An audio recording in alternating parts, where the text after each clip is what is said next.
and welcome to Retro 48K for another retro review. Now, when you talk about 3D fighters on the PlayStation, the mind instantly jumps to the likes of Tekken, Soul Blade, Dead or Alive, and even for some people who were early PlayStation adopters, the likes of Battle Arena to Shinden. But not many people mention Tobal No1, and it's absolutely criminal that they don't, because this is a superb fighter with some real pedigree. The game was developed in 1996 by Square, or Square Enix as they're known now, and it, like I said, it's got some real pedigree here. It was also co-developed with Dream Factory, who the original creator, Seiichi Ishii, if I pronounced that rightly, he was a game designer on the Virtual Racing and Virtual Fighter series when they first launched, and as part of that initial Virtual Fighter team, he moved on to be a game director and game designer on Tekken 1 and Tekken 2. So you're in some real safe hands in terms of, you know, just the pedigree that this game has in terms of the development team. And then when you layer on top of that, Square Enix teamed up again with Akira Toriyama, who is famous for the Dragon Ball and Dragon Ball Z mangas, and then, you know, the huge anime that inspired. He also worked with Square on Chrono Trigger as well, so you've got some real, just absolute cream of the crop working on this, and Toriyama's character design adds a real flair and personality to this game that a lot of beat-em-ups were lacking at the time. But we'll come back to that later. What is Tobal No1 and how does it play? Well, in terms of what it is, the game's plot is kind of just an excuse to have weird and wonderful characters. It's set in the year 2048 on a planet called Tobal, funny enough, and the game's plot revolves around the 98th fighting tournament that decides the rights of who gets to mine this specific ore that's on this planet. And basically, you know, if you win the tournament, you get the rights to mine that ore, and that is pretty much it. They just needed that excuse for some weird and wacky characters from across the galaxy and some great locations. In terms of how it plays, it's a mixture of Virtual Fighter and Tekken, as you would kind of expect, with a bit of wrestling thrown in there, funnily enough. So the controls are really intuitive and I think great for beginners and intermediate players to pick up and play.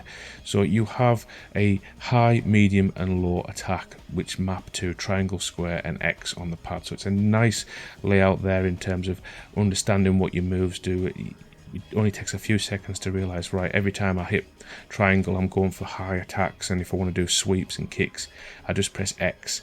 And then of course you've got directional movement that adds different flavours to those attacks and moves, as you would expect in any beat 'em up. Holding R1 is your block, and if you hold R1 and various attack buttons, again you do different types of moves that act as counter attacks. And if you hold R1 and press square, you'll grapple the opponent, and the grappling is actually quite fun in this because everything can be reversed and it's all contextual. So if you grab them from the side, you'll put them in an arm bar, or the characters with tails, you can grab out of his tail and swing him round and things like that. So the controls are really intuitive and really fluid, and in general in arcade mode the game runs at 60 frames per second, so it's nice and responsive too. Unfortunately the same doesn't quite apply for quest mode, but we'll come back to that later. In terms of characters themselves, they all are very unique and really reflect those Akira Toriyama designs. It's not a huge roster of characters. There's only the initial group and maybe 3 or 4 extras that you can unlock as bosses in quest mode, but what they have here doesn't feel limited because each character just controls so differently and the personalities really show in the movesets. For example, the robot will do a spin on his axis when he's doing a standard powerbomb rather than just the wrestler's powerbomb move. And there's a lot of personality to the animations that make them all feel different. And just the general design is really good as well. You've got a lot of tropes in here in terms of the wizened old man and, you know, the everyman character, but then you've got just completely off the wall guys like pink demons and a chicken guy who actually flaps his arms as one of his moves.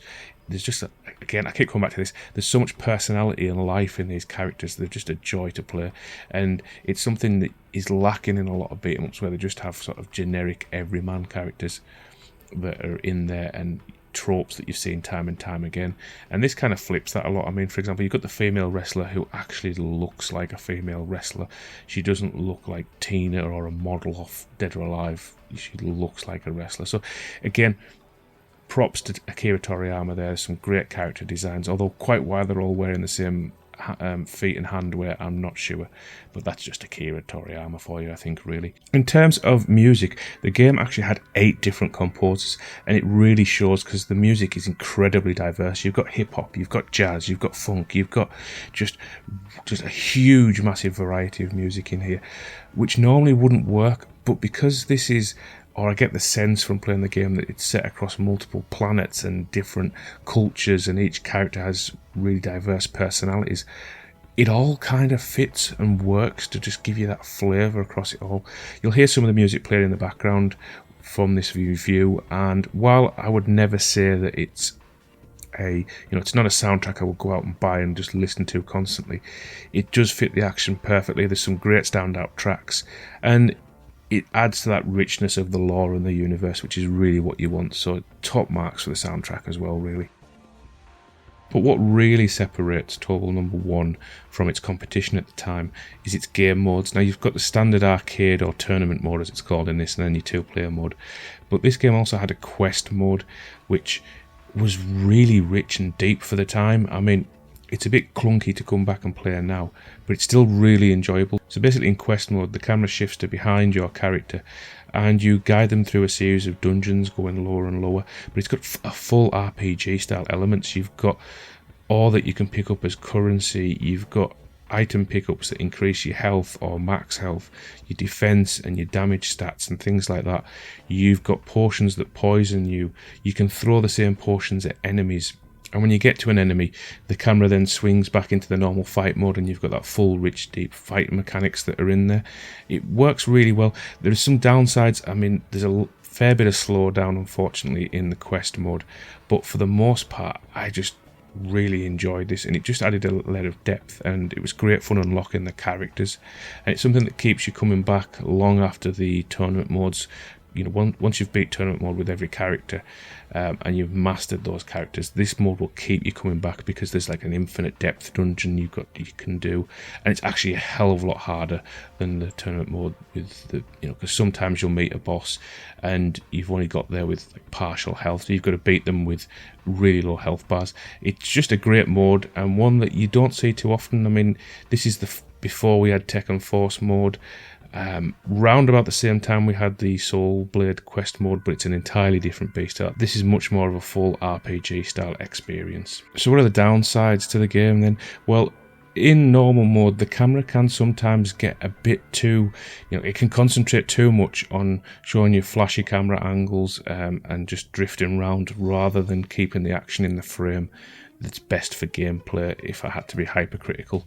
In terms of general gameplay though, for most beginner and intermediate players in sort of fighting games, you probably won't notice, but for the high level players, I think the moveset is slightly limited in this one compared to other fighters that had been around for a while by this point. So for high level players, yeah, it's not the peak of the genre, but I think if you're just a casual or an intermediate fighting fan, I think there's plenty there for you to get your teeth into that you'll really like. And it's something they did correct on the sequel, which was far better, but unfortunately never saw a European or North American release. So the question then becomes, would I recommend it today? Well, yes, most definitely. I think it's aged quite well for an early 3D fighter, and I think this is because they focus mainly on the just untextured polygons. A lot of the character models are built just without textures, they're just shaded polygons of different colours, which meant that they could push more of them rather than textured ones, which means the character models are generally of a higher detail than you would find at this time period, and I think it works really well and just gives the graphics that unique style that sets it apart from the others. It's really surprising to me that this never did better during the day. I mean, maybe the rather lackluster European artwork and North American artwork that came out just didn't pop it off the shelf enough. Who knows? I mean, the Akira Toriyama designed Japanese one is just gorgeous and would have really picked me up back in the day. I mean, I got this as part of my initial PlayStation bundle, so I will always have a fondness for it. But even putting that to the side, I do think it's worth playing today, and I do recommend it. Yes, it's not perfect. It has issues from time to time with the camera and slow down in that quest mode, and if you're a proper hardcore high level beat-em-up fan, you're not going to find the same depth as you would in a Virtua Fighter or even perhaps a Tekken. But there's still enough to really enjoy this, and it is still such a shame that it's not talked about up there with some of the best fighters on the PlayStation. But what do you guys think? I'd love to hear back from you. Did you play it back in the day? Do you have it now? Do you think it's worth your time? Do you talk about it today? I mean, it may just be me that I don't see a lot of it, people talking about it on YouTube channels, but I do think it's an amazing game. So let me know what you think in the comments. And as always, I've been Retro48K, and I'll see you next time.